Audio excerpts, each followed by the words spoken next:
రావణుడు తన అహంకారంతో దేవతలు, గంధర్వులు, రాక్షసులపై అధికారం చెలాయించేవాడు.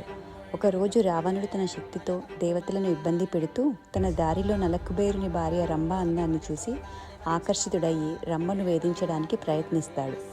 ఇది గమనించిన నలకుబేరుడు ఆగ్రహంతో ఒక శాపం పెడతాడు. రావణ, నీ ఈ దుష్ట చర్యలకు నువ్వు శాపగ్రస్తుడివి అవుతావు. ఈ క్షణం నుంచి నువ్వు ఏ పరాయి స్త్రీని వేధింప చేయాలని ప్రయత్నిస్తే అది నీ మరణానికి కారణమవుతుంది అని నలకుబేరుడు శపించాడు. ఈ శాపం రావణుడి స్వభావాన్ని నిరోధించలేకపోయినా అది సీత సంఘటనలో అతనికి గట్టి అడ్డుకట్టగా నిలిచింది. సీతను అతడు బలవంతంగా అపహరించుకున్నప్పటికీ ఆమెని ముట్టుకోవడానికి ఈ శాపం రావణుని అడ్డగించింది. అప్పుడప్పుడు రావణుడు తన బలాన్ని చూపించి సీతని తన వైపుకు ఆకర్షించేందుకు ప్రయత్నించేవాడు. కానీ ఆమె మాత్రం ఎల్లప్పుడూ రాముడి పట్ల నమ్మకంగా ఉండేది. చివరికి సీతను పొందలేకపోవడంతో రావణుడు ధ్యాస తప్పాడు. ఇది అతని విధ్వంసానికి దారితీసింది.